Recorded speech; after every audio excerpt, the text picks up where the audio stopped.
Poin pertama adalah perbedaan besar dalam mentalitas. Seringkali aku dengar orang komplain bahwa sistem keuangan modern dibuat sedemikian rupa, sehingga membuat orang kaya semakin kaya dan orang miskin semakin miskin. Dan itu basically adalah masalah terbesar yang dihadapi umat manusia. Seandainya kita bisa mengubah sistem itu agar lebih adil untuk semua orang, maka semua orang akan punya kesempatan yang sama dan tak ada yang menderita kemiskinan.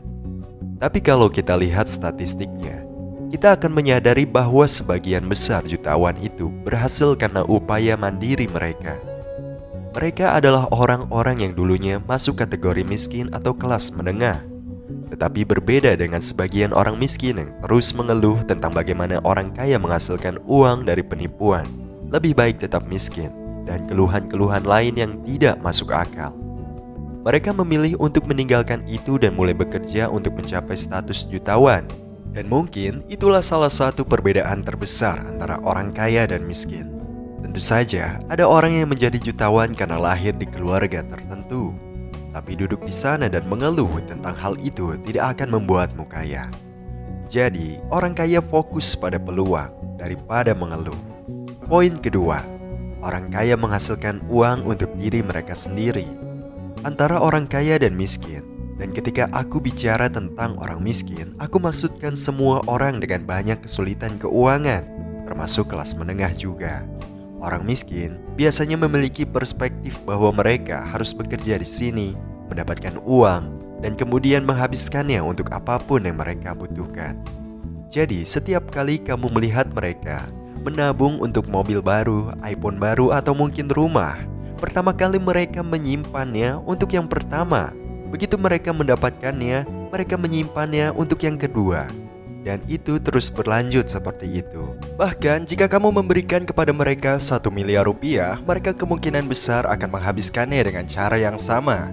Dan kemudian mereka akan kembali ke kondisi seperti sebelumnya. Namun, orang yang kaya tidak akan melakukannya. Alih-alih bekerja untuk mendapatkan uang, dia akan membuat uang itu bekerja untuknya. Alih-alih membeli mobil lagi hanya untuk memamerkannya di depan teman-temannya, dia akan menginvestasikannya agar terus bertambah. Itulah mengapa kamu melihat orang kaya selalu semakin kaya. Karena semakin banyak uang yang mereka hasilkan, semakin banyak yang mereka investasikan daripada hanya menghabiskannya. Beberapa di antara mereka bahkan mencapai titik di mana jika mereka menghabiskan 10 juta rupiah sehari, itu tidak akan mempengaruhi pendapatan mereka sama sekali.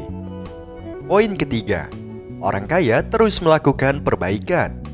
Mungkin salah satu perbedaan terbesar antara orang kaya dan miskin adalah bahwa orang miskin berpikir bahwa mereka sudah tahu segalanya. Aku sudah bertemu dengan banyak orang yang mengeluh betapa sulitnya bagi mereka karena mereka memiliki begitu banyak tagihan yang harus dibayar, terutama mereka yang memiliki anak-anak. Pertanyaan pertama yang biasa aku tanyakan adalah, buku keuangan terakhir yang pernah kamu baca? Dan dalam 99% kasus, jawabannya adalah tidak sama sekali. Dan alasannya biasanya entah karena tidak punya waktu. Aku tidak bermaksud tidak menghormati mereka, tapi menurutku itu cukup bodoh. Bayangkan saja situasi ini ada bersamaku. Di saat pintu terkunci, dan kunci itu berada di ruangan yang lain. Alih-alih pergi ke ruangan lain dan mengambil kunci, kamu memilih untuk mengeluh bahwa pintu terkunci. Ya, tentu saja, buku membutuhkan waktu lebih lama untuk dibaca, dan lebih lama lagi untuk diimplementasikan. Tapi konsepnya tetap sama. Poin terakhir, orang kaya fokus pada memberikan nilai tambah. Entah itu dengan membaca buku, mengikuti kursus, atau apapun. Biasanya ketika aku menyarankan kepada orang untuk menjadi pengusaha agar bisa bekerja untuk diri sendiri dan mandiri, daripada mengandalkan gaji bulanan yang diterima setiap akhir bulan. Pertanyaan yang biasanya aku dapatkan setelah itu adalah, terus gimana caranya biar bisa menghasilkan uang? Nah, berikut adalah rumus sederhana untuk menghasilkan uang. Semakin banyak nilai yang kamu berikan kepada lebih banyak orang, semakin banyak uang yang akan kamu hasilkan. Contohnya, ambil video ini sebagai contoh. Semakin banyak nilai yang video ini berikan, semakin banyak tayangan yang akan dihasilkan. Dan itu akan menghasilkan pendapatan yang lebih banyak. Sebagai contoh lain, kamu bisa merancang aplikasi yang dapat memberikan nilai kepada orang dengan cara yang berbeda. Mungkin membantu mereka menemukan lokasi. Tentu saja, untuk memberikan nilai, kamu harus mengembangkan dirimu ke tingkat tertentu. Dan itu memerlukan waktu dan disiplin. Sebagai contoh, aku telah menghabiskan semua waktu luangku di perguruan tinggi untuk membaca buku-buku pengembangan diri sehingga aku bisa membuat video ini. Dan bahkan sekarang, aku harus menghabiskan puluhan jam untuk menulis skrip, merekam, dan mengeditnya.